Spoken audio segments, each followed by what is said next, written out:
So last Friday, the progressive website Mother Jones included me in an article about a, quote, new extremist media industry that is further to the right than Breitbart.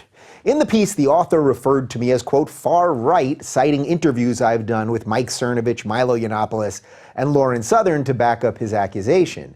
He cherry-picked these guests to fit his narrative, yet somehow missed the endless amount of liberals I've had on the show and some of the progressives I've hosted as well, including Margaret Cho, Hillary Rosen, Mark Duplass, John Fugelsang, and Michael Ian Black. The article also attacked Patreon, the crowdfunding platform which myself and my team's livelihood depends on, for being tolerant of people with, quote, far-right views such as mine, though of course nowhere did it include any of my purported far-right views. Earlier in the week, Forbes called the Rubin Report a conservative talk show, but immediately retracted the statement when I contacted them. Ironically, I've been saying for a while that defending my liberal beliefs is becoming a conservative position. Although I don't think being called a conservative is somehow a pejorative, it clearly isn't a proper descriptor for this show in which I've hosted people from across the political divide. For Mother Jones to accuse me of being an extremist further to the right of Breitbart is obviously an inflammatory and demonstrably dishonest statement. I've been around many people over the last few years who've been unfairly maligned, and I'm all too familiar with how this goes. Whether it's Sam Harris, Jordan Peterson, Colin Moriarty, Ayaan Hirsi Ali, or Bret Weinstein, each attack is virtually never based on what these people have said, but is instead crafted out of straw man arguments with the words racist and bigot tossed around like candy. Suddenly, the onus is on the people who aren't racists or bigots to disprove this accusation, usually slung by a misguided celebrity or a malicious newspaper or website. The move, then, is on the accused. Should they spend the time and energy defending themselves from accusations which aren't true, only to bring more attention to the accusations themselves? Or should they ignore them, hoping that the false claims will go away over time? I think there are solid arguments to be made for either tactic, and it truly depends on the situation at hand and the person involved. In this case involving me, I went on the attack. I decided this case was too egregious to ignore, and I contacted the article's author via Twitter, screenshotting pieces of his article and asking him to defend them. Of course, he couldn't defend his own words. That's the thing with truth, it's hard to work around. And eventually, he made slight changes to the article, like including a tweet of mine in which I defended myself from his claims, and he removed the word far in front of the word right before referencing me in the article. Putting aside the rest of the specifics of the article itself, I was happy to get a strong defense in public from many friends all over the political map. People like Joe Rogan, Colin Moriarty, Faisal Saeed Al-Muhtar, Bret Weinstein, Eric Weinstein, Michael Shermer, Peter Boghossian, and many others offered strong defenses of me, just as I've offered for others when I've seen them unfairly attacked. I even got a public defense from Donald Trump Jr.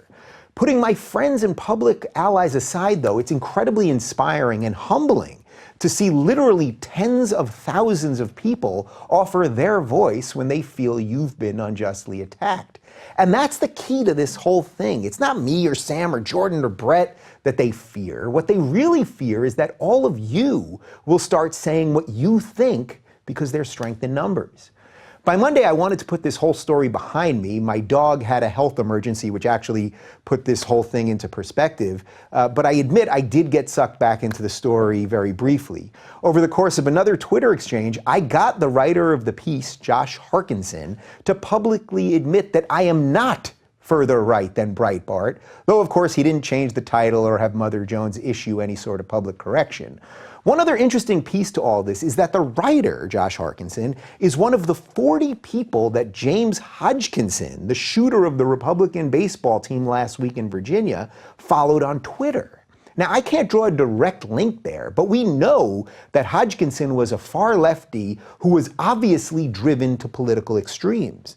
So when this very same writer does a hatchet job on me, calling me further right than Breitbart, which is clearly a code for racist, I can't sit back there and take it. This is exactly why I've been saying you can't punch Nazis. Call everyone you oppose a Nazi and a racist, and then eventually you will see violence as the next logical step. It's not a crazy exercise to think that this is partially what drove James Hodgkinson. In hindsight, his attack on me was the next obvious step in where this whole collectivist movement is going. I've talked for a long time about how if you can't debate ideas, you use lies and buzzwords. Having it turned on me shouldn't have been a surprise, especially from a leftist site like Mother Jones, yet somehow it did still surprise me. Make no mistake, there is a Thinkquisition going on here, and it can come for anyone at any time. If you ally yourself with people who value the movement, in this case a political movement, over you as an individual, then eventually it is inevitable that they will come for you. And if they don't come for you, you're probably the one coming for them. This Thinkquisition will come after anyone who bucks the trend and the stereotypes and dares think for themselves. It's why they accuse Ayaan Hirsi Ali of being anti-Muslim. It's why they slander Bill Maher as being a racist. It's why they call Larry Elder and Uncle Tom, and it's why apparently they can brand me a far-right extremist. Those who are a part of this Thinkquisition fear you thinking for yourself, that you won't bow to their collectivist demands more than anything else. The way to beat this witch hunt is to be yourself and fight for what you believe. You are the antidote that they fear most. I hope that next time you see me fighting back and getting some cover from my allies, it'll inspire you to fight back, specifically with words, not violence, as well. Joining me on the show this week is one of my aforementioned allies and a friend and author and professor, Peter Boghossian, who's going to help me dissect some of the madness of 2017 and much more.